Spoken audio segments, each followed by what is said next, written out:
ਸਤਿ ਸ਼੍ਰੀ ਅਕਾਲ ਜੀ ਸਾਰਿਆਂ ਨੂੰ। ਮੇਰੇ ਇਸ ਬਲੌਗ ਦੇ ਵਿੱਚ ਤੁਹਾਡਾ ਸਭ ਦਾ ਸਵਾਗਤ ਹੈ ਜੀ। ਅਤੇ ਆਪਣਾ ਜਿਹੜਾ ਅੱਜ ਦਾ ਬਲੌਗ ਹੋਊਗਾ, ਅੱਜ ਮੈਂ ਮਿਲਣ ਜਾਊਂਗਾ ਡਿੱਬੇ ਵਾਲਿਆਂ ਨੂੰ। ਡਿੱਬੇ ਵਾਲੇ ਮੁੰਬਈ ਦੇ ਵਿੱਚ ਬਹੁਤ ਮਸ਼ਹੂਰ ਨੇ। ਇਹ ਇੱਕ ਟਿਫਨ ਚੇਨ ਆ। ਲਗਭਗ 130-35 ਸਾਲ ਹੋ ਗਏ ਇਹਨਾਂ ਨੂੰ ਕੰਮ ਕਰਦਿਆਂ ਨੂੰ। ਸਭ ਤੋਂ ਪਹਿਲਾਂ ਇਹ ਕੰਮ ਇੱਕ ਬੰਦੇ ਨੇ ਸ਼ੁਰੂ ਕੀਤਾ ਸੀ, ਅੱਜ 5000 ਬੰਦੇ ਕੰਮ ਕਰਦੇ ਆ ਅਤੇ ਲਗਭਗ 2 ਲੱਖ ਉਹਨਾਂ ਦੇ ਕਸਟਮਰ ਨੇ ਜਿਨ੍ਹਾਂ ਤੱਕ ਉਹ ਟਿਫਨ ਪਹੁੰਚਾਉਂਦੇ ਨੇ। ਇਹ ਕੰਮ ਕਿਵੇਂ ਕਰਦੇ ਆ ਕਿ ਇੱਥੇ ਮੁੰਬਈ ਦੇ ਵਿੱਚ ਬਹੁਤ ਸਵੇਰੇ ਜਾਣਾ ਪੈਂਦਾ ਲੋਕਾਂ ਨੂੰ, ਕਿਉਂਕਿ ਬਹੁਤ ਦੂਰ ਜਾਂਦੇ ਨੇ, ਬਹੁਤ ਟਾਈਮ ਲੱਗਦਾ ਕੰਮ ਕਰਨ ਦੇ ਲਈ। ਕਈ ਬੰਦੇ ਇਹੋ ਜਿਹੇ ਨੇ ਜਿਹੜੇ ਸਵੇਰੇ 5 ਵਜੇ 4:30 ਵਜੇ 6 ਵਜੇ ਟ੍ਰੇਨ ਚੜ੍ਹਦੇ ਆ ਅਤੇ 8 8:30 9 ਵਜੇ ਨੂੰ ਆਪਣੇ ਦਫ਼ਤਰ ਪਹੁੰਚਦੇ ਆ। ਤਾਂ ਜਿਹੜੇ ਇਹ ਡਿੱਬੇ ਵਾਲੇ ਨੇ ਉਹਨਾਂ ਦੇ ਘਰੋਂ ਡਿੱਬਾ ਚੱਕਦੇ ਆ ਟਿਫਨ ਰੋਟੀ ਵਾਲਾ ਅਤੇ ਦਫ਼ਤਰ ਪਹੁੰਚਦਾ ਕਰਦੇ ਆ। ਇਹਨਾਂ ਦੀ ਆਪਣੀ ਕੋਈ ਕਿਚਨ ਨਹੀਂ ਹੈਗੀ। ਘਰ ਵਾਲੇ ਟਿਫਨ ਦੇ ਵਿੱਚ ਖਾਣਾ ਪਾ ਦਿੰਦੇ ਔਰ ਇਹ ਬੰਦੇ ਖਾਣਾ ਦਫ਼ਤਰ ਤੱਕ ਪਹੁੰਚਾਉਂਦੇ ਨੇ। ਇਹਨਾਂ ਦੀ ਬਹੁਤ ਵੱਡੀ ਚੈਨ ਆ। ਇੱਕ ਇਹਨਾਂ ਦਾ ਅਲੱਗ ਹੀ ਤਰੀਕਾ ਕੋਡਿੰਗ ਕੀਤੀ ਹੋਈ ਆ। ਮੰਨ ਕੇ ਚਲੋ ਜਿਵੇਂ ਇੱਕ ਇਲਾਕੇ ਦਾ 100 ਟਿਫਨ ਆ ਇਕੱਠਾ ਕਰ ਲਿਆ ਜਾਂ 1000 ਟਿਫਨ ਆ, ਉਹਨੂੰ ਇੱਕ ਜਗ੍ਹਾ 'ਤੇ ਇਕੱਠਾ ਕਰ ਲੈਂਦੇ ਆ ਸਟੇਸ਼ਨ ਦੇ ਨੇੜੇ।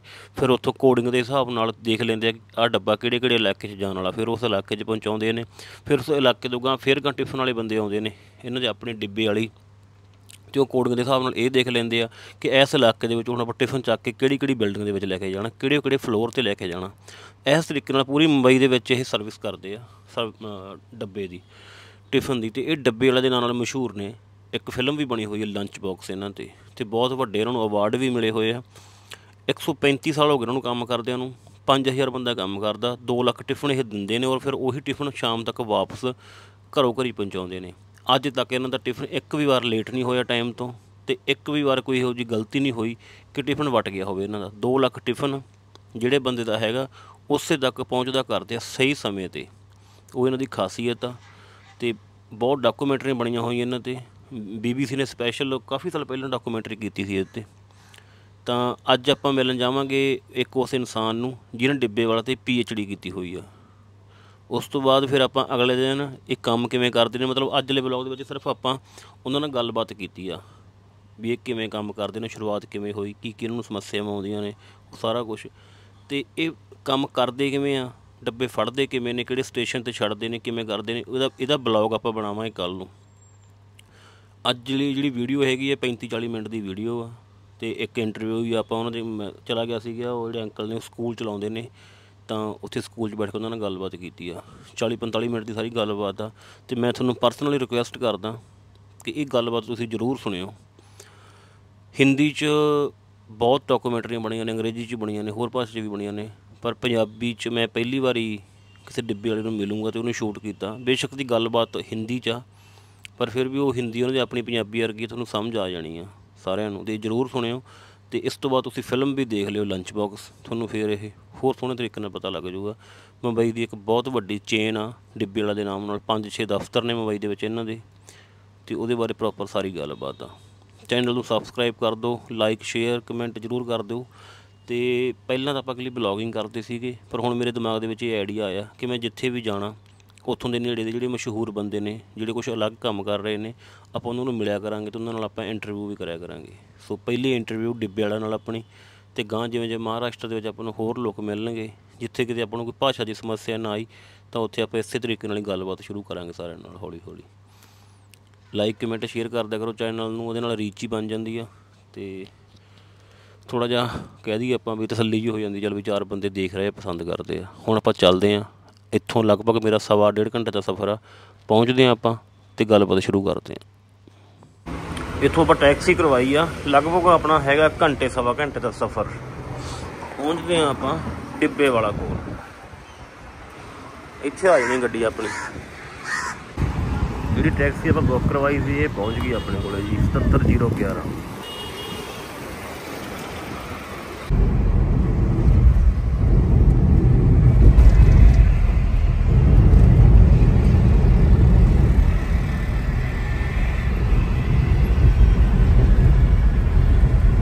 कितना हो गया हमारा? 340। 340? हाँ ऑनलाइन करना है मैंने। ठीक ये हाल आ मुंबई का। तुरे आउंदे मीह शुरू हो गया। सारिਆਂ ਨੂੰ सत श्री अकाल जी। जिवें तुहानूं पता ही है कि मैं पिछले कुछ दिनों तो मुंबई घूम रहा। ਆਪਾਂ ਬਹੁਤ ਤਰ੍ਹਾਂ ਦੀ ਮੁੰਬਈ ਦੇਖੀ ਹੈ, ਪਰ ਮੁੰਬਈ ਦੀ ਇੱਕ ਖਾਸ ਚੀਜ਼ ਆ, ਜੇ ਆਪਾਂ ਉਹ ਨਾ ਦੇਖੀਏ ਨਾ ਸਮਝੀਏ ਤਾਂ ਮਹਾਰਾਸ਼ਟਰ ਮੁੰਬਈ ਆਪਾਂ ਅੱਧਾ ਹੀ ਦੇਖ ਸਕਦੇ ਹਾਂ। ਅਤੇ ਉਹ ਹੈ ਮੁੰਬਈ ਦੇ ਡਿੱਬੇ ਵਾਲੇ, ਜਿਹੜੇ ਪਿਛਲੇ ਬਹੁਤ ਸਾਲਾਂ ਤੋਂ ਇੱਕ ਸਰਵਿਸ ਦੇ ਰਹੇ ਆ। ਉਹ ਕਿਵੇਂ ਕੰਮ ਕਰਦੇ ਨੇ, ਕਿਵੇਂ ਉਹਨਾਂ ਨੇ ਕੰਮ ਸ਼ੁਰੂ ਕੀਤਾ, ਕਿਵੇਂ ਉਹਨਾਂ ਦਾ ਸਾਰਾ ਸਿਸਟਮ ਆ, ਉਹ ਆਪਾਂ ਦੇਖਾਂਗੇ। ਆਪਣੇ ਨਾਲ ਨੇ, ਮੇਰੇ ਨਾਲ ਨੇ ਪਵਨ ਜੀ ਅਗਰਵਾਲ, ਇਹਨਾਂ ਨੇ ਡਿੱਬੇ ਵਾਲਾ ਉੱਪਰ PhD ਕੀਤੀ ਹੋਈ ਆ। ਸੋ ਆਪਾਂ ਇਹਨਾਂ ਨਾਲ ਗੱਲਬਾਤ ਕਰਾਂਗੇ ਸਾਰੀ, ਆਪਾਂ ਨੂੰ ਦੱਸਣਗੇ ਡਿੱਬੇ ਵਾਲਾ ਬਾਰੇ। पवन जी नमस्ते सर जी आपको। नमस्ते, सत श्री अकाल। हाँ जी सत श्री अकाल जी, कैसे हो जी? ठीक ठाक? एकदम बढ़िया, सब बढ़िया एकदम। सर मैं पंजाब से हूँ, जो मैं इधर घूमता रहता हूँ, तो मेरे को क्यूरियोसिटी थी डिब्बे वाला के बारे में जानने में। तो मेरे को पता चला कि आपने डिब्बे वाला पे PhD की हुई है। बराबर। तो सर मेरे को पहले तो ये बताइए कि ये डिब्बे वाला शुरू कब हुआ और कैसे हुआ? सब लोगों को नमस्कार। बलदेव जी, सबसे पहले तो मैं आपको धन्यवाद देता हूँ। आपके बारे में सुना मैंने कि आप पूरे वर्ल्ड में घूम रहे, और शौक़ क्या है कि वर्ल्ड के और भारत के अलग अलग हिस्सों में कौन क्या कर रहा है, बलदेव जी उसको चुन चुन के लेते हैं। मुझे करीबन 10 बार मैसेज किया, 2 बार फ़ोन किया, पवन जी आपको मिलना है। मैं बलदेव जी आइए, बहुत बढ़िया है। फिर आने के बाद पता चला कि बलदेव जी क्या करते हैं। तो जहाँ तक मुंबई डिब्बा वाला, बलदेव जी आपने सुना है कि बड़ा नाम है पूरी दुनिया में। बिल्कुल। ये करते क्या है, ये डिब्बा पहुंचाते हैं घर से ऑफिस और ऑफिस से घर। तो एक सेकंड में रोक के आपको कुछ बताओ, मैं और लेके आऊँ?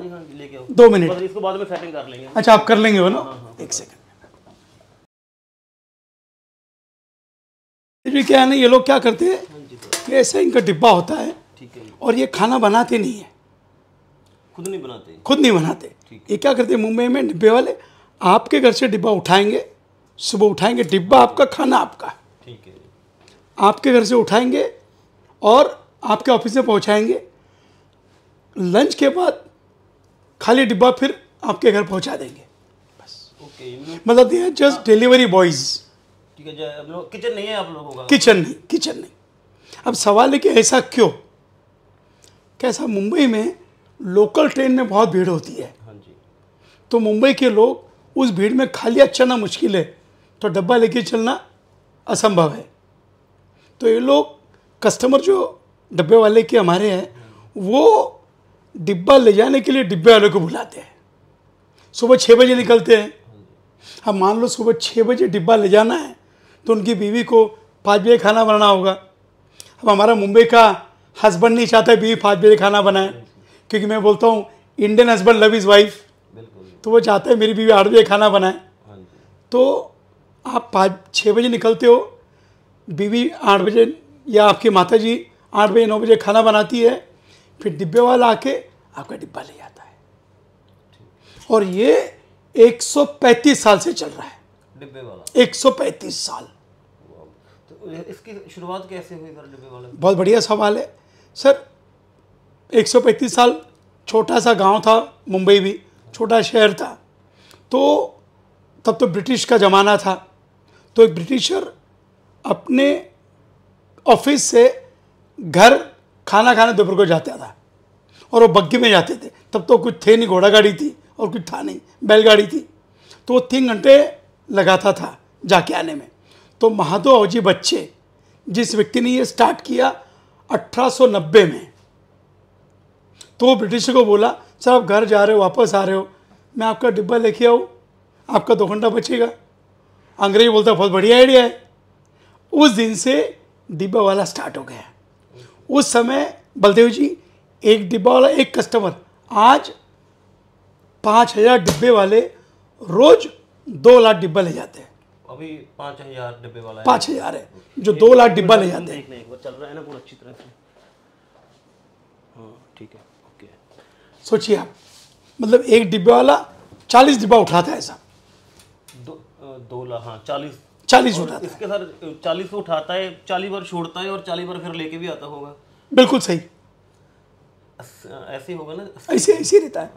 और होता क्या, लेकिन बलदेव जी, एक डिब्बा वाला 40 उठाता है, लेकिन वो जो लंच में देगा ना, जरूरी कि उसके 40 डिब्बे उसके अपने होंगे।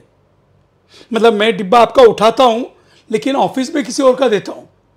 उठाता किसी और का और दफ्तर पहुंचते पहुंचते वो बदल जाता है। बदल जाते हैं ना, क्योंकि पूरी मुंबई महानगरी है, इतने बड़े शहर में एक बंदा 40 जगह दे ही नहीं पाएगा। तो क्या करते हैं, अलग अलग लोगों में वो सप्लाई चेन है, तो वो सप्लाई चेन में वो डिब्बे वाला अलग अलग जगह सॉर्टिंग करके फिर एंड में अलग अलग लोग अपने अपने एरिया में डिब्बा देते हैं। तो इसकी तरह मैंने सुना कि डिब्बे के ऊपर कुछ कोडिंग होती है, अपनी कोडिंग होती है, जिससे पता चलता है ना ये डब्बा इस इलाके में पहुंचा। बिल्कुल। बताओ कोडिंग में आपको। सर देखिए कोडिंग है, वो भी देख पाएंगे सर। ये कोडिंग अलग अलग एरिया की अलग अलग होती है, ठीक है जी। और ये कोडिंग जहाँ से उठाता है डब्बे वाला उसको पता है, और जहाँ देता है उसको पता है, बीच वालों को इसकी ज़रूरत नहीं। ठीक है। तो जैसे ये VLP यानी हमारा एक विले पार्ले एक स्टेशन है, वहाँ से ये मैं आपको एक डिब्बे की कोडिंग बताऊंगा। सब जहाँ 2 लाख डिब्बे ऐसे ही डिलीवर होते हैं। तो विले पार्ले से डिब्बा उठाएगा, कौन उठाएगा? ई नंबर का डब्बे वाला, ये डिब्बे वाले का कोड है, डिब्बे वाले का कोड है। ठीक है। वो उठाएगा कहाँ से? विले पार्ले से, और जाएगा कहाँ? ये 3 माने नरीमन पॉइंट। ठीक है। जिस 3 जो लिखा हुआ है नरीमन पॉइंट है, ऐसे अलग अलग नंबर है डिलीवरी पॉइंट के। ये कलेक्शन पॉइंट है, ये डिलीवरी पॉइंट है। कलेक्शन पॉइंट अल्फ़ाबेट है, डिलीवरी पॉइंट नंबर है। सोचिए मतलब कितना दिमाग। बिल्कुल सर। तो ई नंबर का बंदा उठाएगा, विले पार्ले से उठाएगा, विले पार्ले से यहाँ जाते जाते ये डिब्बा कम से कम 5 से 6 बार अलग अलग हाथों से मिक्स होगा। लेकिन हर हाथ वाला क्या बोलेगा, कहाँ जाना है? विले पार्ले। डिब्बा किसी के हाथ में भी आएगा, वो 3 नंबर वाले डिब्बे को 3 नंबर की जगह पे पहुंचा निर्मल पॉइंट जाना है। फिर कौन बोलेगा 3 नंबर जाना है, फिर उठाएगा निर्मल में जाना है। तो 3 नंबर वाले सारे डिब्बे वहाँ पहुँच जाएंगे। कहाँ? नरीमन पॉइंट। पूरी मुंबई का जो 3 नंबर का डिब्बा है वो एक जगह पे इकट्ठा हो सारा मुंबई पहुँच। नरीमन पॉइंट ये बहुत बड़ा बिजनेस सेंटर है, जहाँ हमारे विधान भवन है, सब है, हजारों बिल्डिंगें हैं, लाखों लोग काम करते हैं। अब ये नरीमन पॉइंट पहुँचने के बाद ये डिब्बे को उठाएगा कौन? 9 नंबर का डब्बे वाला। ये 9 नंबर है। हाँ, 9 लिखा है। मतलब उठाएगा वो ABCD, कलेक्ट करेगा वो 1 2 3 नंबर। तो 9 नंबर का डिब्बा वाला उठाएगा और डिब्बा कहाँ देगा? EX माने एक्सप्रेस टावर, 12 मतलब 12वीं मंजिल पे छोड़ देगा। क्यों? इस डब्बे वाला कस्टमर जो है वो कहाँ काम करता है? एक्सप्रेस टावर में 12वीं मंजिल पर। ऐसा वो जो वहाँ डिब्बे वाले काम करते हैं वो वहीं करेंगे, वो इधर नहीं, दूसरी साइड नहीं। नहीं सर, आपको बता दूं, हर एक डिब्बे वाला कलेक्ट भी करता है, डिलीवरी भी करता है। अभी आपने यहाँ विक्रोली बैठे हैं, डिब्बे वाले विक्रोली से जा रहे हैं, अलग अलग जगह से जा रहे हैं, अलग अलग एरिया में जा रहे हैं। तो उनका अपना बाकायदा सालों साल एरिया फिक्स है, कलेक्ट भी करेगा, डिलीवरी भी करेगा, उनके नंबर फिक्स है। अब 12वीं मंजिल पर दे देगा। अब 12वीं मंजिल पर ये डब्बा किसका है? डिसोजा का है। उनको अपने मंजिल से उठा के अपने कैबिन में ले जाना है। हमारा काम क्या है? मंजिल पे छोड़ देना। क्यों साहब? एक समय था 40 साल पहले डब्बे वाला आपके टेबल पे आता था, लेकिन आपको याद होगा दंगे फसाद हुए, बम ब्लास्ट हुए, तो अब कंपनी वाले बोलते साहब आपको टेबल पे आना अलाउड नहीं है। कोई बिल्डिंग वाला क्या बोलता है? आप गेट पे छोड़ दो, फिर गेट से ये लोग लेके ले जाएंगे। जैसे ये डिसूजा अखीरला पॉइंट है आपका, यहाँ पे मिलूँ आपका कस्टमर का नाम है, कस्टमर का नाम। और यहाँ पे कितना डिब्बा होता होगा एवरेज जब आप कस्टमर के पास डिब्बा पहुँचता है? सर किसी बिल्डिंग में 100 डब्बे हैं, किसी बिल्डिंग में 40 है, किसी बिल्डिंग में 20 है। तो इसका काम क्या है? ई नंबर वाले का कलेक्ट करना। इसका काम क्या है? ये 3 नंबर से 40 डब्बे उठाना, एक्सप्रेस टावर में देना। मान लो 80 डब्बे है, तो 9 नंबर के बजाय 10 नंबर वाला भी आएगा, वो एक्सप्रेस टावर में और भी 40 डब्बे देगा। ठीक है। जैसे ये आपका डब्बे वाला है, ये वो लोकेशन है जहाँ से उठाना है, और आपका सेंटर पॉइंट है जहाँ पे वो पूरा डब्बा इकट्ठा कर देगा। यहाँ 1000-2000 डब्बे आते होंगे, और यहाँ से फिर ये ले जाएगा 9, ये ले जाएगा अपने डब्बे चुनकर 9 वाले 9 का उठाएगा वो, और वो ले जाएगा। सर ऐसे में कभी ऐसा हुआ है कि डिब्बा चेंज हो गया, मतलब बदल गया हो, जहाँ लेट हो गए हो आप कभी पहुँचाने में? साहब 135 साल में एक बार भी डब्बा मिक्स नहीं हुआ अभी तक। क्यों? ये 9 नंबर वाला अपनी जिम्मेदारी समझता है कि मैं अपना डब्बा किसी कीमत पे किसी और के पास जाने नहीं दूंगा। क्यों? ये क्या बोलता है, यदि मैंने ऐसा कर दिया तो मेरा ये डिसोजा कस्टमर उस दिन भूखा रह जाएगा, जो पाप है, पाप है। आपने पूछा लेट, सर लेट जाएगा ही नहीं। क्यों? क्या बोलता है, बलदेव जी का डिब्बा है, उनका लंच टाइम तो फिक्स है, डब्बे वाला लेट आएगा तो तुम्हारा लंच टाइम तो बदलेगा नहीं, फिर आप भूखे रह जाओगे, तो ये पाप है। मतलब 135 साल में ना कभी गलत हुआ ना लेट हुआ। तीसरी बात, सर आज तक ऐसा हुआ ना 135 साल में कि बलदेव जी को हमारा डब्बा मिला ही नहीं। Impossible, impossible. क्या है सर? आपका जो पूरी सर्विस ट्रेन, लोकल ट्रेन से जाती है? सब लोकल ट्रेन से। अगर ट्रेन ही लेट हो जाती है कभी कभी तो? बहुत बढ़िया सवाल पूछा आपने साहब। मैं लोगों को बता दूं, हाँ जी। आप डिब्बे वालों को पूछेंगे ना ट्रेन लेट होती है तो आपको क्या समझाएगा? बोले बलदेव जी 8 की ट्रेन 8:30 को होती है, लेट हो गई, इसका मतलब 7:30 की ट्रेन 8 को आएंगी ना। बिल्कुल। तो ट्रेन लेट नहीं, आप लेट हो। दूसरी बात, सर इनको आपके घर से मान लो 10 बजे डिब्बा उठाना है, ये 9:30 को उठाएगा। आधा घंटा एडवांस में चलते हैं। हाँ बिल्कुल सही है। आपका लंच टाइम 1 बजे है, सर 12:30 को डिब्बा आपके ऑफिस में पहुंच जाएगा, 12:30 को पहुंच जाएगा। क्यों? सर मुंबई माया नगरी है, हादसे होते हैं। हाँ जी बिल्कुल। चलते थे मैं गिर गया, बस ने रोक लिया, बिल्कुल सही है, ट्रेन 10 मिनट लेट हो गई। तो लोग क्या बोलते हैं कि सर ये सारा हमारे हाथ में नहीं है। हमारे हाथ में क्या है, आधा घंटा पहले चलो। अभी आप भी देखा आपने, आप 10 बजे बोलते थे आने वाले, आप 9:45 को आ गए। हाँ जी। सर बैठो ना, दिक्कत क्या है? सर ये आदत बहुत अच्छी है। हाँ जी। मैंने भी आपको मैसेज कर दिया, सर कब आएंगे बोलो, ताकि मैं नहीं चाहता हूँ कि आप आ जाए और आपका काम रुक जाए। सर ये हमारे संस्कार है। बिल्कुल। वो मैंने सर पढ़ा था कि डिब्बे वाला कभी लेट नहीं होता, इसीलिए सर मैंने सोचा मैं डिब्बे वाला को मिलने जा रहा हूँ तो मैं लेट क्यों? लेट क्यों हूँ? बहुत बढ़िया, बहुत बढ़िया। तो साहब ये, और 135 साल में सर आपको बता दूं, लोगों को बता दूं, सब ऐसे डिब्बे वाले हैं जो 60 साल से काम कर रहे हैं, 60 साल से काम कर रहे हैं। हमारे पास एक डिब्बे वाला है साहब,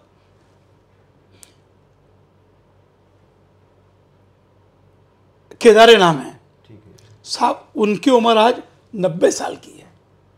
वो तब शुरू से इधर ही काम कर रहे हैं। साहब सोचिए, 90 साल का बंदा, आपको वीडियो बताऊंगा मैं, अब यह बताने के लिए नहीं है, मैं आपको भेजूंगा, पूरा पीपीटी दूंगा आपको मैं। ठीक है जी। सर 90 साल से काम कर रहा है, सर आज भी टकाटक है, बढ़िया है आज भी। जैसे सर अभी स्विगी जोमेटो ऐसे आ गए हैं काफ़ी कुछ, तो आपके काम पर उसका कुछ प्रभाव पड़ा है? सर मैं सुनने वाले को बता दूं, प्रभाव नहीं पड़ा है। क्यों? सर आपको शुरू में बताया मैं कि डिब्बे वाले आपके घर से डिब्बा उठाते हैं, मार्केट से नहीं। 2 लाख डिब्बे में शायद 5,000 डिब्बे उठाते होंगे। वो कब?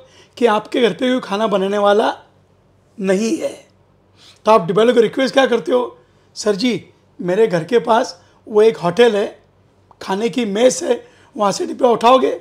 वहाँ बोलेगा, जो जहाँ पे कस्टमर की पसंद का खाना बनता होगा वो वही एड्रेस, वो वहाँ उठा लेगा।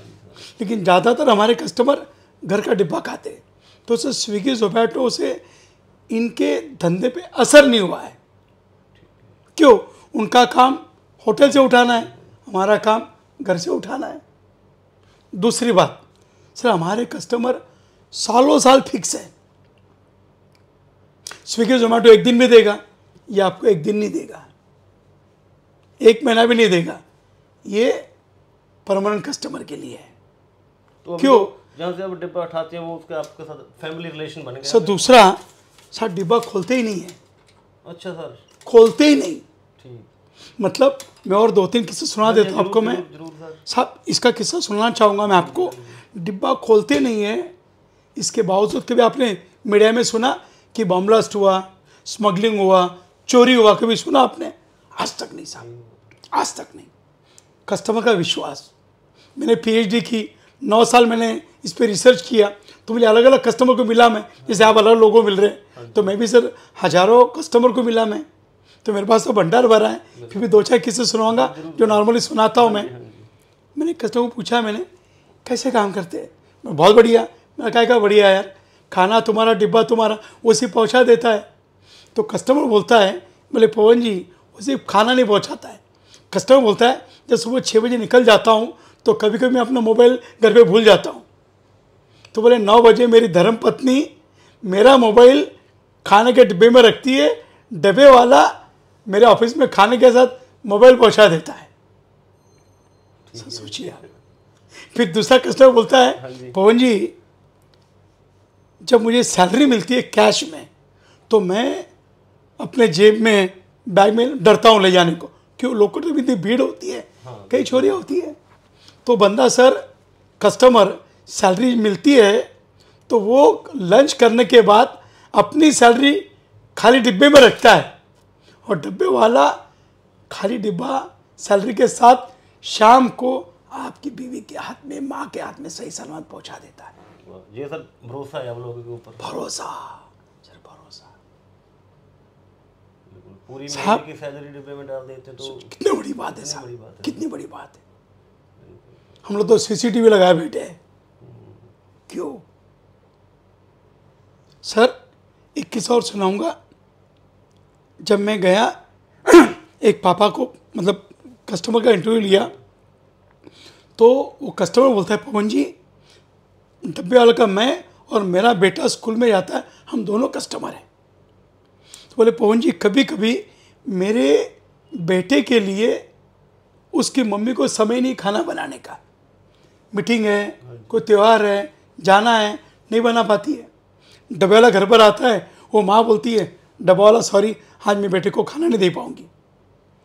साहब डब्बा वाला जाते जाते स्कूल में मार्केट से ब्रेड बिस्किट बटर लेगा और उस बच्चे को पहुंचा देता है। पता है क्यों? डब्बे वाला बोलता है सर मैं 40 डब्बे ले जा रहा हूँ, 40 बच्चों का, इस बच्चों को नहीं दूंगा। तो बच्चा बोलता है मम्मी ने खाना नहीं दिया, रोता है वो। जब वापस अगले दिन घर पर जाता हूँ, वो बच्चे की माँ मेरा पूरा जो खाना लिया था उसका पैसा मुझे दे देती है। लेकिन साहब वो बच्चा खुश होता है, हमें अच्छा लगता है। साहब क्यों कर रहे हैं आप ये क्यों ले रहे हैं वीडियो? ना आप मुझे पैसा दे रहे, ना मैं आपको पैसा दे रहा हूँ। क्यों? ताकि दुनिया को ये अच्छा काम बता पाए, उनके चेहरे पे खुशी मिले। बराबर, आपका मकसद तो वही है। साहब मतलब किस्सा में एक और किस्सा सुना दूंगा, बहुत बढ़िया है, लोगों को अच्छा लगेगा। मतलब साहब जाने अनजाने में हम खुशियाँ बांटते हैं। एक कस्टमर जो बोला, बोले पवन जी मैं आपको मेरा अनुभव सुनाना चाहूँगा। ऐसे 100 है लेकिन ये एक बहुत बढ़िया है। मतलब क्या बताइए साहब? मेहता साहब थे, बोले पवन जी डब्बे वालों को भगवान मानता हूँ मैं। बोले क्यों, क्या हो गया? खाना देते इसके लिए? नहीं नहीं नहीं नहीं। बोले क्या हो? बोले एक बार किस्सा सुनिए। वो बोलते हैं कि मेरा अपने बीवी से झगड़ा हो गया, बहुत झगड़ा हो गया। अब आप तो जानते हो सुनने वालों कि हमारे इंडियन हस्बैंड की 2 क्वालिटी है। एक तो बंदा झगड़ा होगा तो वो टूटेगा लेकिन बीवी के सामने झुकेगा नहीं। और दूसरा हमारे Indian husband angry young man. तो अगले दिन बीवी को बोला तलाक, मैं वापस घर नहीं आऊँगा, बैग लेके चला गया। 6 बजे निकल गया, 9 बजे डब्बे वाला आता है। उसको क्या पता क्या हुआ। हमारी इंडियन महिला दिल के मानता नहीं, झगड़ा होने के बावजूद वो डब्बे वाले को खाना देती है हस्बैंड का, और लंच में ये डब्बा वाला पहुंचा देता है। अब लंच टाइम में वो हस्बैंड, अरे मेरा डिब्बा आ गया। अब मॉर्निंग का angry young man become hungry young man. तो डिब्बा खोलता है, जब डिब्बा खोलता है ऊपर बीवी का लव लेटर कि मैं आपसे बहुत प्यार करती हूँ, आप मेरा डिब्बा खाइए, आपके लिए भेजा है। अब हस्बैंड खाना खाता है। अब हस्बैंड को खाना खाने के बाद शर्म तो आती है, तो वह हस्बैंड साहब खाना खाने के बाद 2 सिनेमा की टिकटें मंगवाता है, खाली डिब्बे में रखता है और बीवी को लव लेटर लिखता है, मैं भी तुझसे बहुत प्यार करता हूँ, शाम को मिलेंगे, भूल जाएंगे क्या हुआ। तो मेरा मैसेज क्या है साहब? 2 आत्मा का मिलन करने वाला डिब्बे वाला।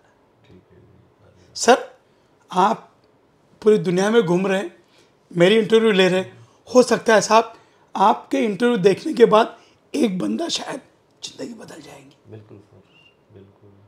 तो साहब ऐसे डब्बे वाला का काम है। और एक सर ये कोडिंग लिखी हुई है इस पे ना, और जो आदमी को मतलब आपके डिब्बे वाला में बहुत सारे लोग काम करते हैं जो पढ़े लिखे भी नहीं है, तो फिर वो कैसे पता, उनको कैसे पता चलता है? सर वो अपनी कोडिंग सीख लेते हैं।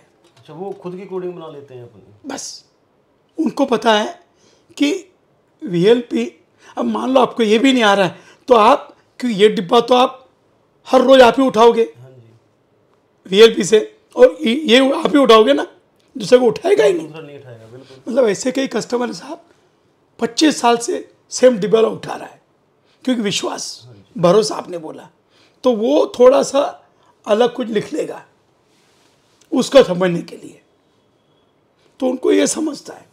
अब डिब्बे वाला आप पूछोगे ना तो बोलेगा सर इतना तो हमको आना ही चाहिए ना, हमको समझता है। और दूसरा वो क्या बोलेगा, साहब 40 डब्बे समझना है हमको, बस 400 नहीं समझना है। तो ये सब उनके अंदर भाव है। इसमें पढ़े लिखे और अनपढ़ दोनों काम करते हैं। सर एक समय था बलदेव जी, ये कोडिंग नहीं थी, ठीक है जी। पहले धागे थे। अच्छा जी, कोडिंग से पहले धागे थे, फिर कपड़े के टैग्स आए, फिर प्लस माइनस बिंदी ऐसा है, फिर ABCD आई, और 1976 से ये कोडिंग आ गए। इनके एक अध्यक्ष थे जो 40 साल अध्यक्ष थे, रघुनाथ मेदके, उन्होंने बनाया, तो आज तक यही चल रहा है। और सर ऐसे जैसे जैसे हम लोग पॉपुलेशन बढ़ रही है तो डिब्बे वाला की डिमांड भी बढ़ती होगी, नए नए कस्टमर लगते होंगे, तो जो नए बच्चे काम करते हैं फिर उनको शुरू में कोई प्रॉब्लम नहीं आती जब? अब कुछ बातें हमको सच बतानी होंगी। हाँ जी, सर आती है थोड़ी बहुत। और आपको सच बता दूं मैं, हाँ जी, मुझे क्षमा करें नहीं सर, कोई बात सर, आजकल के बच्चे बहुत होशियार हैं। आपका मेरा बच्चा बहुत होशियार है, हमसे होशियार है, ये दुनिया जानती है। लेकिन आजकल के बच्चे सर 50 किलो वजन नहीं उठाएंगे ना। बिल्कुल सर ये 50 किलो उठा रहे, 40 डिब्बों का वजन 50 किलो, और 50 किलोमीटर ट्रैवल करना कहाँ है सर? देखिए आप स्विगी जोमेटो हाँ जी, कैसे घूमते हैं, हाँ मैं सर वो वही भी बात करने वाला मोटरसाइकिल, और ये कैसे घूमते हैं, बाइसिकल। हूँ। जैसे अभी स्कूटरी बाइक काफ़ी कुछ आ गया है, साइकिल वाले डब्बे वाले अभी भी साइकिल पे जाते हैं, जहाँ वो उठा लेते हैं ऊपर कंधे पे जगह से ना। खैर साहब वो भी चाहते हैं मैं मोटरसाइकिल लूँ। ठीक है, दिक्कतें बताऊंगा मैं लोगों को। नंबर 1 खर्चा, पेट्रोल लगता है। दूसरा पार्किंग, कहाँ पार्किंग करे। तीसरा सर मर्यादा आती है।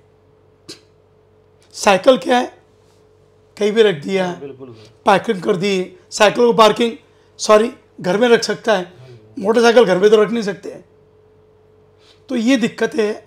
इसके बावजूद आज जो नए यूथ डब्बे वाले वो मोपेड चला रहे हैं, वो चला रहे हैं, वो चला रहे हैं, क्यों, अब उनको ज़रूरत है। जरूरत है उनको। अच्छा तीसरी बात क्या है साहब, अभी आप भी महालक्ष्मी से आए, कहीं दूर से आए, सर मोटरसाइकिल पोसाएगा ही नहीं, आपको लोकल ट्रेन से आना है।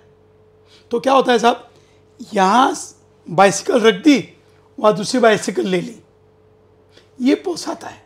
हम मोटरसाइकिल इतनी रख नहीं सकते, इसलिए मोटरसाइकिल काम भी नहीं करेगा। क्यों, ट्रैफिक लगेगा मोटरसाइकिल को।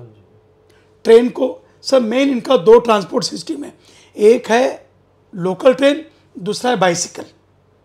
तीसरा आपने देखा होगा वीडियो में, यूट्यूब में या फोटो में, खोखा होता है। हाँ, वो काफी लंबा सर, काफी लंबा, उसके ऊपर रखे होते वो लकड़े का होता है, वो सेकंड है। और चौथा कंधे पे ले लेंगे चलेंगे। मोटरसाइकिल पोसाता नहीं है, सबसे बड़ी बात वो है। एक सर मैंने देखा इधर का लोकल ट्रेन में तो आम आदमी को चढ़ना उतरना मुश्किल हो जाता है, और वो साथ में डिब्बा लेकर भी जाते हैं, तो उसमें कुछ मुश्किल नहीं आता उनको? जहाँ कुछ ऐसा, जहाँ के लोकल मतलब रेलवे वाले ने आपको कुछ दिया हुआ है कि आप अलग से डब्बा मिलता है आपको, जो कुछ ऐसा कुछ मिलता है? सर बहुत कम लोग ये पूछ पाते, आपने पूछा बहुत अच्छा लगा मुझे। सब इनके सब, यदि आप मुझे पूछेंगे ना कि डिब्बे वाले की सबसे बड़ी दिक्कत क्या है, ये सबसे बड़ी दिक्कत है। इतनी भीड़ में दिन पर दिन भीड़ बढ़ रही है। हमारे मुंबई में लोकल ट्रेन है, मेट्रो ट्रेन है और मोनो ट्रेन है। पूरे भारत में मुंबई अकेला शहर है जहाँ 3 तरह की ट्रेनें चलती है, लेकिन सर डब्बे वाला केवल लोकल ट्रेन से चलता है। क्यों, उनको केवल लगेज कंपार्टमेंट में ही चलना है।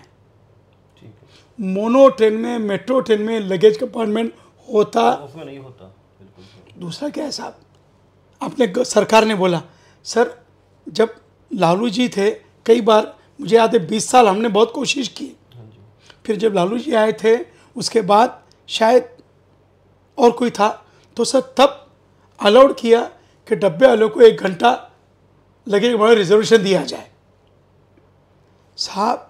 लेकिन आपको पता नहीं, हमारे मुंबई में लगेज कंपार्टमेंट में डब्बा वाला, पेपर वाला, दूध वाला, सब्जी वाला, मच्छी वाला, फूल वाला, सारे को लगेज में जाना है।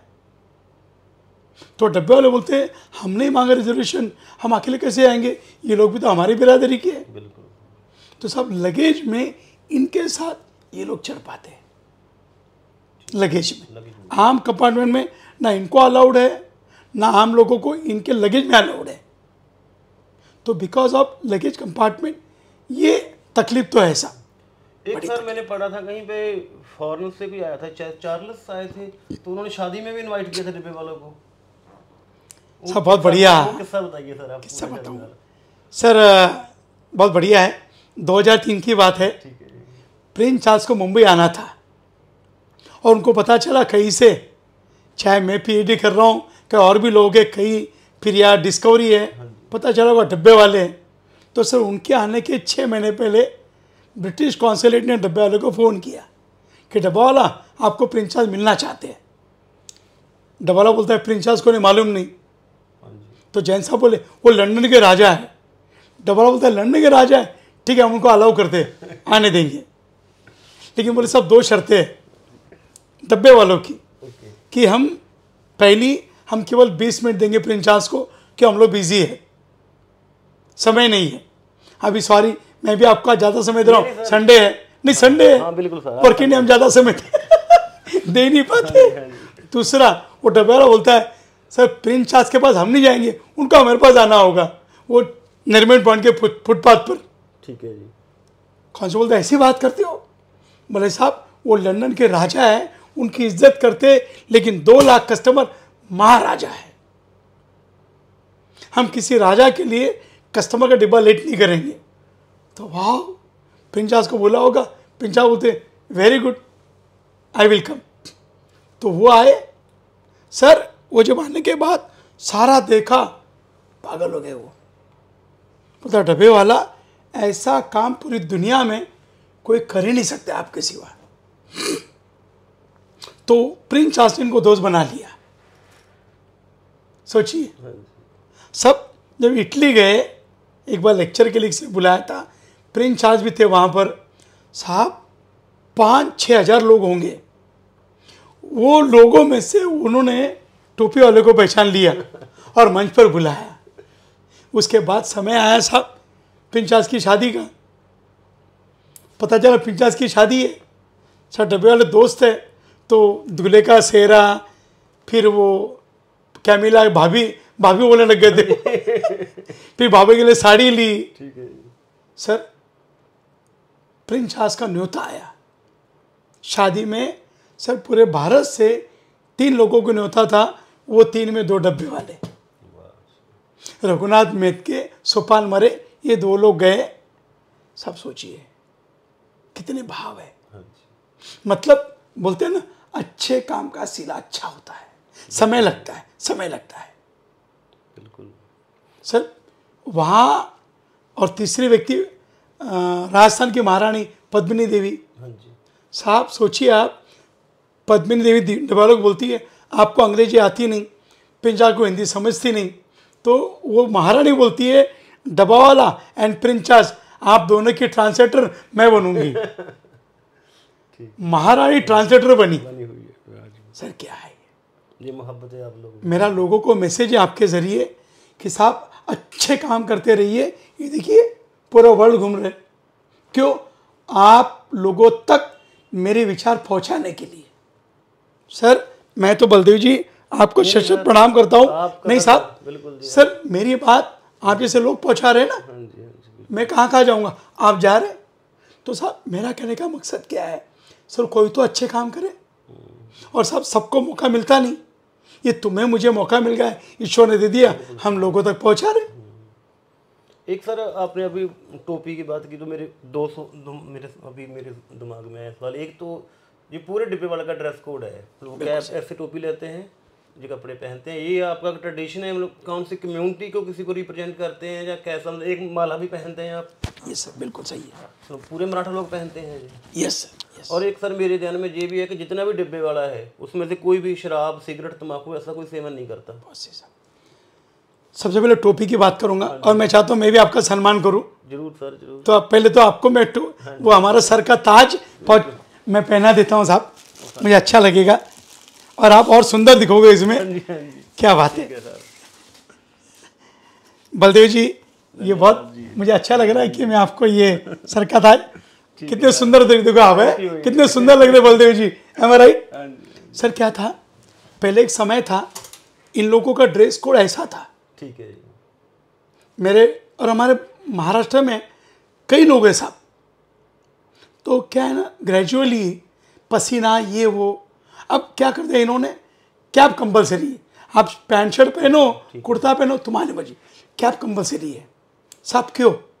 बहुत भीड़ में मान लो कोई डब्बा वाला गिर गया, सर मोबाइल तो आज है, पहले कहाँ था, तो कैप की वजह से समझ जाते मेरा बंदा है, एक्सीडेंट हो गया, तकलीफ हो गई, इसके लिए कैप कंपलसरी है। पूरी डिब्बे वाले की पहचान बनी हुई है। पहचान है अब तो साहब, कैसा ना, भारत की पहचान है साहब। आप पग पहनते हो, मैं राजस्थान से हूँ सर, राजस्थान में आपको याद होगा पगड़ी पहनते थे, पगड़ी पहनते हैं बड़ी बात। और हमारे महाराष्ट्र में मेरे पापा, हम लोग 100 साल महाराष्ट्र में, मेरे पापा भी सर सेम ड्रेस कोड है सर, नेहरू जी पहनते थे।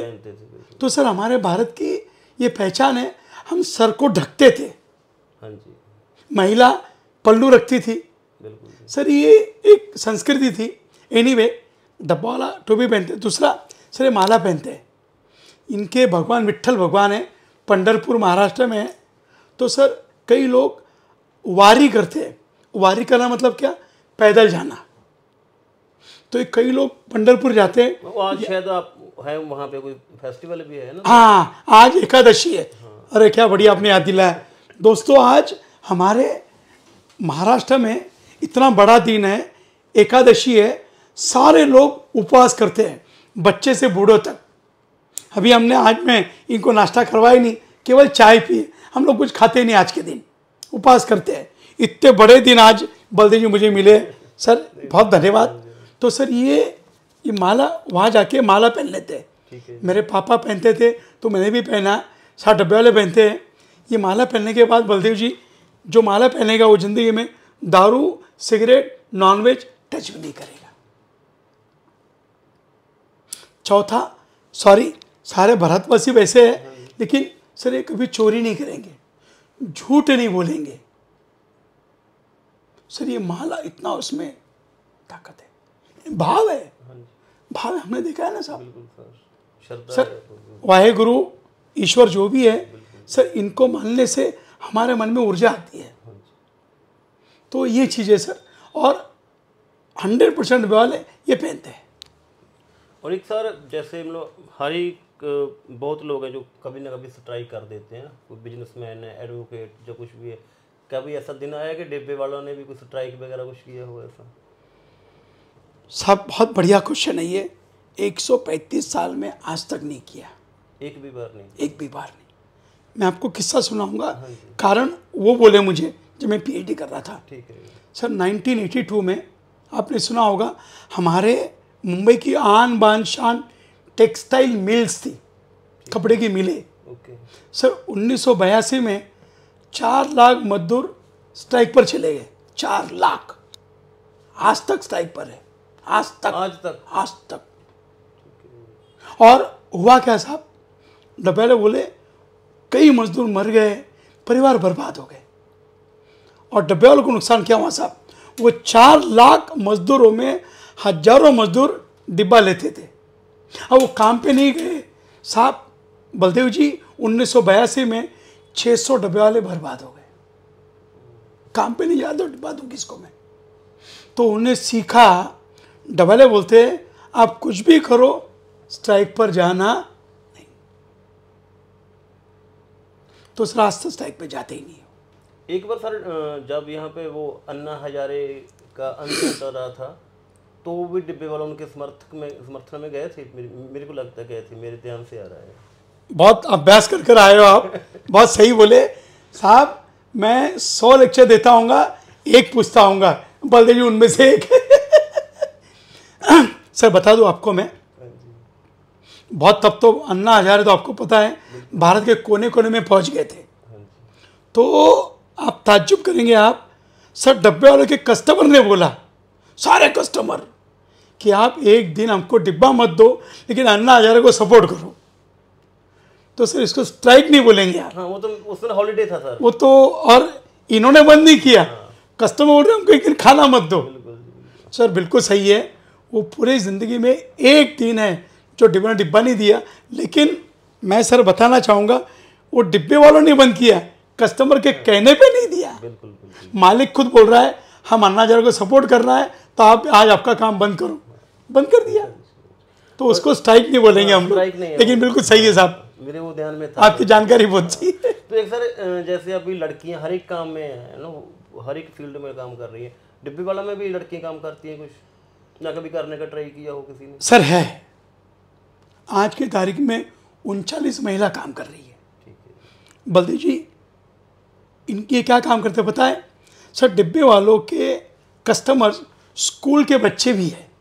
हाँ जी। तो कुछ महिलाएं क्या करती है, वो 40 बच्चों के डिब्बे 40 घरों से लेंगी और एक स्कूल में दे देगी, तो उनको लोकल ट्रेन में चलने की ज़रूरत,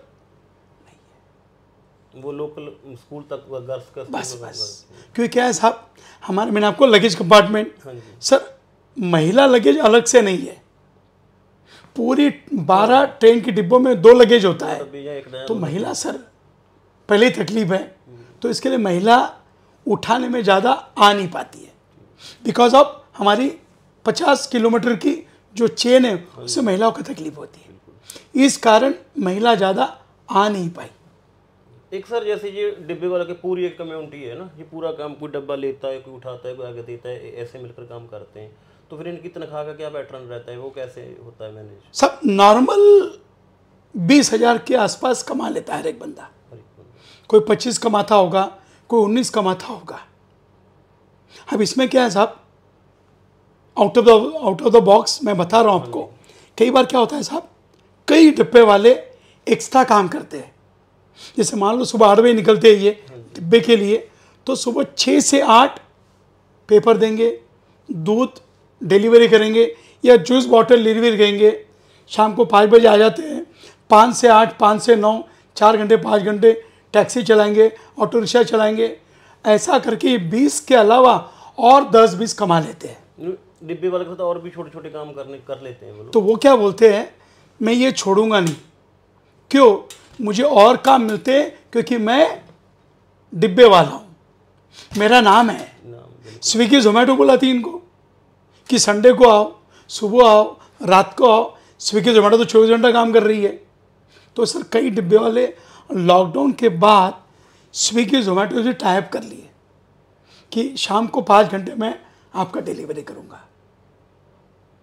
क्षमा चाहता हूँ, सारे ईमानदार है, लेकिन इनकी ईमानदारी दुनिया में नाम है, तो इनको ज़्यादा न्योता आता है कि आप डिलीवरी करो, बहुत मेहनत करते हो, बहुत ईमानदार है। सर अभी इनका कोई ऐसा भी है यहाँ पे, इनका कोई मैनेजर हो, जहाँ कुछ हेड ऑफिस बने हो 2, 3, 4 जगह पे, जहाँ पे इनका पूरा मैनेज होता हो, ऐसा है इनमें कुछ?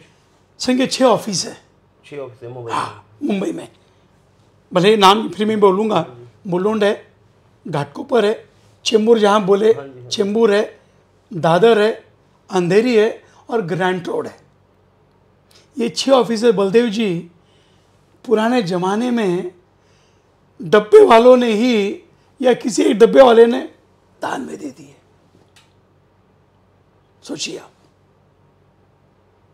तो इनके 6 ऑफिस बन गए, ये कहाँ पैसे वाले हैं, लेकिन पुराने ज़माने से इनके ऑफिस है, छोटे छोटे हैं, लेकिन वहाँ कई लोग बैठते हैं, जो आपने बोला डिसीजन लेते हैं। मेन ऑफिस दादर में है, तो ऐसी जगह ये अपने आपस के इलाके के लोग वहाँ बैठते हैं, सुबह मिलेंगे, शाम को मिलेंगे, संडे को चर्चा करेंगे, ऐसा ऑफिस है इनका। एक सर और बताओ मेरे को बात, मेरे अभी मेरे दिमाग में आया कि कुछ लोग हैं जिन्होंने पूरी उम्र डिब्बे वाला के साथ बता दी। जैसे अभी पूरी 5000 लोगों की कम्युनिटी है, बहुत बड़ी है। अगर डिब्बे वाला का कोई प्रॉब्लम आती है, कोई मेडिकल प्रॉब्लम आती है, कभी काम पे जाते समय कोई हादसा हो जाता है या कुछ ऐसा हो जाता है, तो इसका कोई इंश्योरेंस वगैरह या कुछ ऐसे भी है किया हुआ आपने उसकी हेल्प करने के लिए? ऐसा कुछ मैनेज करते हैं आप? बलदेव जी, ये इंश्योरेंस तो अभी मुझे याद है 2011 के बाद चालू हुआ। ठीक है। अब करीब करीब एग्जैक्ट बता नहीं पाऊंगा आपको मैं, कई लोगों का इंश्योरेंस आज है या होगा, लेकिन मैं पुरानी बात बता रहा हूँ। पुराने मतलब साहब 2011 के पहले की, 100 साल की बात है। आप साहब यदि मान लो आपने बोला कि इसको तकलीफ हो गई, एक्सीडेंट हो गया, कुछ हो गया, साहब इनके डबल के ग्रुप है। एक ग्रुप में 20 लोग, 25 लोग, 10 लोग, 40 लोग ऐसे है। तो वो 10 ग्रुप में, जैसे मान लो मैं डिब्बा वाला नहीं हूँ, मैं समझाने के लिए बता रहा हूँ। मान लो मेरे ग्रुप में 10 लोग हैं, मुझे तकलीफ हो गई, सो 9 लोग मुझे मदद करेंगे फटाफट, फिर थोड़ा संस्था मदद कर देंगी। 100 साल तक ऐसा चलता था, आज भी चल रहा है। अब किसका पॉलिसी है तो बात अलग है, लेकिन संस्था कम नहीं करती है, ज़्यादा मदद नहीं कर पाती। क्यों? संस्था इनसे पैसा लेती नहीं है। संस्था क्या करती है साहब, डब्बे वालों से महीने का 50 रुपया मेंबरशिप फी लेती है। सो वो भी क्यों लेती है, इनकी 4 धर्मशाला है, आळंदी, जेजुरी, भीमाशंकर, पंढरपुर। वहाँ धर्मशाला में, वहाँ जैसे आज पंढरपुर में लाखों लोग जाएंगे, मैंने आपको बोला 50 लाख लोग वहाँ जाने वाले हैं पूरे महाराष्ट्र से, भारत से। तो कुछ लोग इनकी धर्मशाला में ठहरते हैं, ये लोग खाने पीने का बंदोबस्त करते हैं। फिर आपने बोला 6 ऑफिसेज है, ये चलाने के 2 पैसा चाहिए, इसलिए इनसे मेंबरशिप फी लेते हैं, 50 रुपये लेते हैं, 50 रुपये महीने का। और सर जो नए लड़के आ रहे हैं अभी इस डिब्बे वाला में, उनकी कुछ एजुकेशन का रखा हुआ है कि इतना पढ़े हो जाए, इतना टाइम काम किया, कुछ ऐसा है कि? कुछ नहीं साहब, कुछ नहीं साहब। इनका क्या कंडीशन है ना, वो जो डब्बे वाला नया काम करने को आ रहा है, वो तुम्हारे डब्बे वाला जो है उसका कोई ना कोई खास चाहिए। आपको गारंटी लेना होगा, हाँ ये मेरा भाई है तो उसको आने देंगे, या मेरा खास है, पहचान का है, नहीं तो नहीं। यानी जो पहले जो आदमी काम कर रहे हैं वो जानते हों बस, वो जान से चाहिए। क्योंकि अनजान आदमी को साहब, क्योंकि जगह बदलता है, डिब्बा बदलता है, अनजान आदमी को काम दे नहीं पाएंगे। सर प्रिंस चार्ल्स आए थे तो उनको ओरिजिनल डिब्बे को हाथ नहीं लगाने दिया, हमने 40 डब्बा अलग बनाए उनके लिए, डुप्लीकेट उनके लिए। क्यों? भीड़ है, एक कोई डब्बा बदल देगा, कुछ हो जाएगा तो क्या। इसके लिए मैंने कहा ना, आज तक कुछ गलत हुआ ही नहीं, बहुत केयर करते हैं। ठीक है, भरोसा है। मुंबई और डिब्बे वाला, मुंबई की जान है, डिब्बे वाला जान है सब, जान है, पहचान है, जान है, अन्नदाता है। बिल्कुल सर, बिल्कुल। सो थैंक यू सर, आपने मेरे को टाइम दिया और इतनी अच्छी जानकारी दी हमको, तो बहुत बहुत धन्यवाद सर। मैं जाते जाते आपको कुछ कहना चाहूँगा, दर्शकों को, सुनने वालों को। दोस्तों मैं कुछ मैसेज देना चाहता हूँ सर आज की हमारी बातचीत से। दोस्तों देखिए, पूरे वर्ल्ड में भारत की अलग पहचान है। जो हमने इतनी बातें की, मकसद मेरा ऐसा था, मैसेज देना चाहूँगा, क्योंकि बलदेव जी इतनी दूर से आए और मेरी बात आप तक पहुँचा रहे हैं। जो बच्चे सुन रहे हैं, बच्चों को बोलूँगा मैं, मतलब यूथ, क्योंकि मैं बहुत उम्र में बड़ा आदमी हूँ। मैं चाहता हूँ कि आप अपने काम का नशा रखें। बिल्कुल। दूसरी बात, जो भी काम करो निरंतर करें।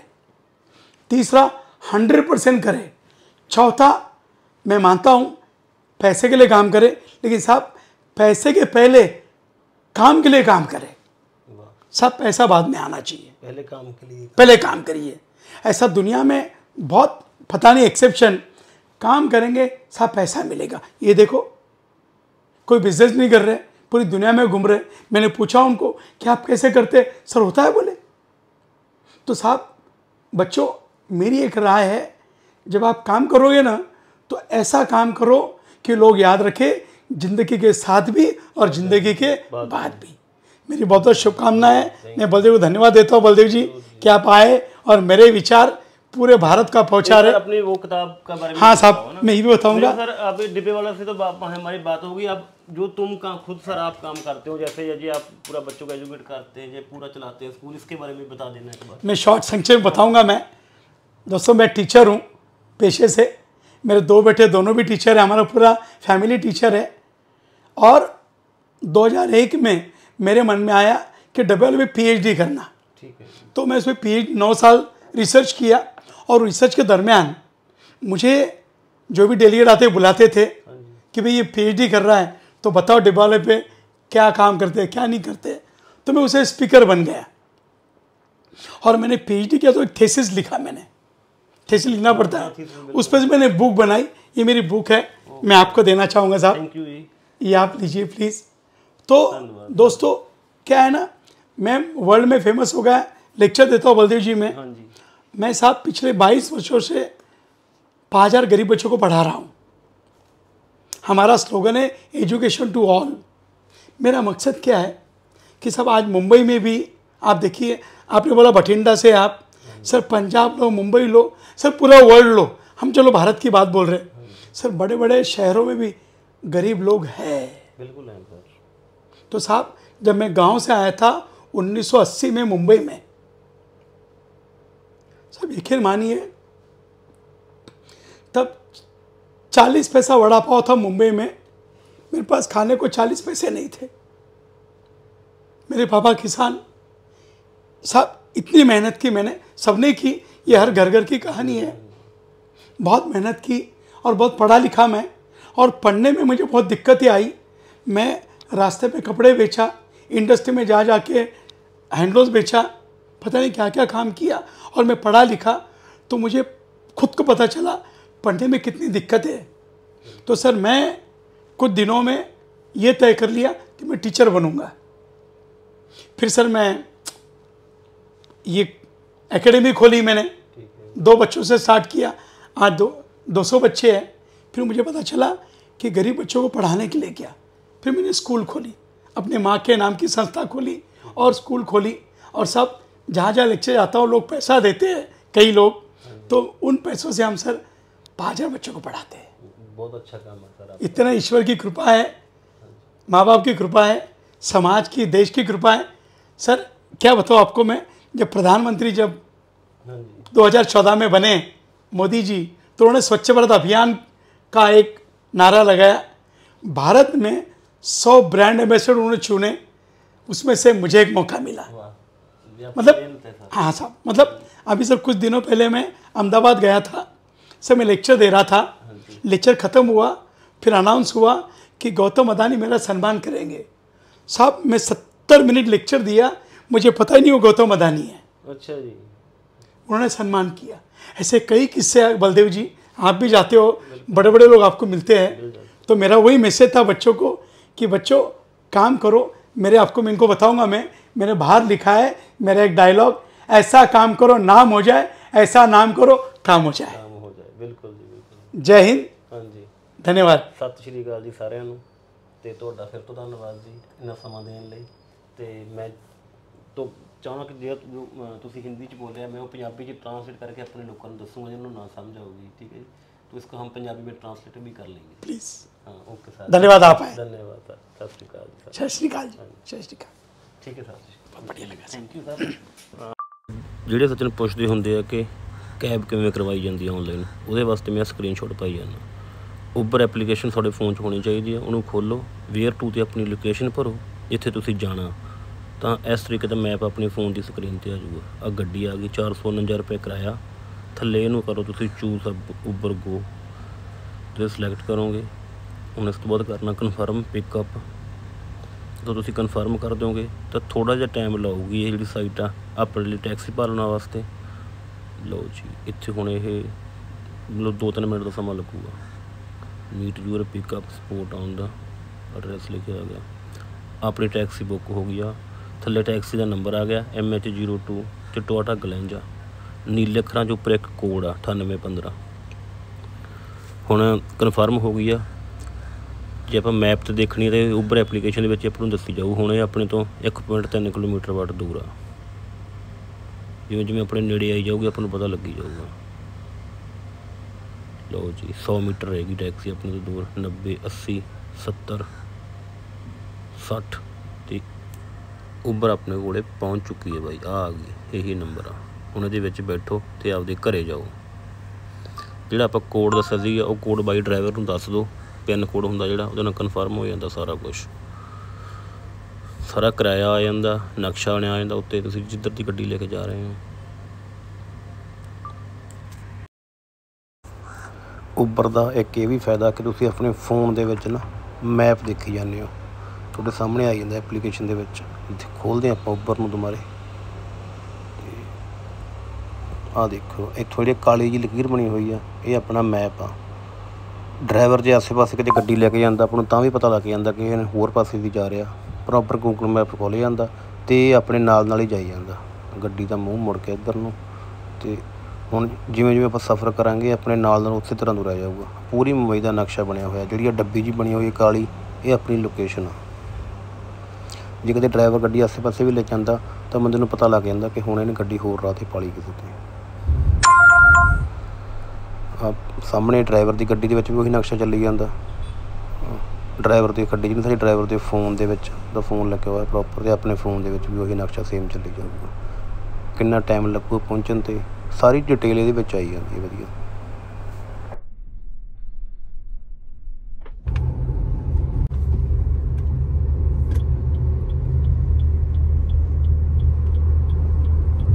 कितना हो गया पैसा हमारा?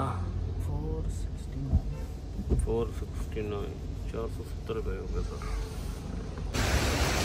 ਸਵੇਰ ਦਾ ਫਿਰ ਮੀਂਹ ਆਉਣਾ ਸ਼ੁਰੂ ਹੋ ਗਿਆ। ਮੀਂਹ ਤਾਂ ਇੱਥੇ ਮਿੰਟਾਂ 'ਚ ਹੀ ਆ ਜਾਂਦਾ।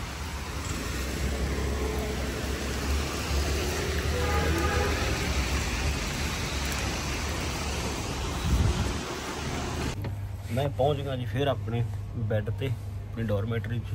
ਆਪਣੇ ਅੱਜ ਦੀ ਬਲੌਗ ਦੀ ਸਮਾਪਤੀ ਇੱਥੇ ਹੀ ਆ। ਅਤੇ ਮੈਨੂੰ ਬਾਈ ਨੇ ਪਰਸੋਂ ਦਾ ਸਮਾਂ ਦਿੱਤਾ ਹੋਇਆ। ਪਰਸੋਂ ਆਪਾਂ ਜਿਹੜੇ ਡਿੱਬੇ ਵਾਲੇ ਨੇ ਇਹਨਾਂ ਦੇ ਵਾਈਸ ਪ੍ਰੈਜ਼ੀਡੈਂਟ ਨੂੰ ਮਿਲਾਂਗੇ ਅਤੇ ਫਿਰ ਸਾਰਾ ਇਹਨਾਂ ਦਾ ਕੰਮ ਕਰਨ ਦਾ ਤਰੀਕਾ ਸ਼ੂਟ ਕਰਾਂਗੇ। ਕਿਵੇਂ ਡੱਬੇ ਇਕੱਠੇ ਕਰਦੇ ਆ ਘਰਾਂ 'ਚੋਂ, ਫਿਰ ਕਿਹੜੇ ਸਟੇਸ਼ਨ ਦੇ ਇਕੱਠੇ ਕਰਦੇ ਆ, ਅੱਗੇ ਕਿਵੇਂ ਡਿਲੀਵਰੀ ਦਿੰਦੇ ਆ, ਉਹ ਆਪਾਂ ਸਾਰਾ ਕੰਮ ਸ਼ੂਟ ਕਰਾਂਗੇ। ਸੋ ਚੈਨਲ ਨੂੰ ਦੇਖਣ ਲਈ, ਬਲੌਗ ਦੇਖਣ ਲਈ ਸਾਡਾ ਸਾਰਿਆਂ ਦਾ ਧੰਨਵਾਦ ਅਤੇ ਸਾਰਿਆਂ ਨੂੰ ਸਤਿ ਸ਼੍ਰੀ ਅਕਾਲ।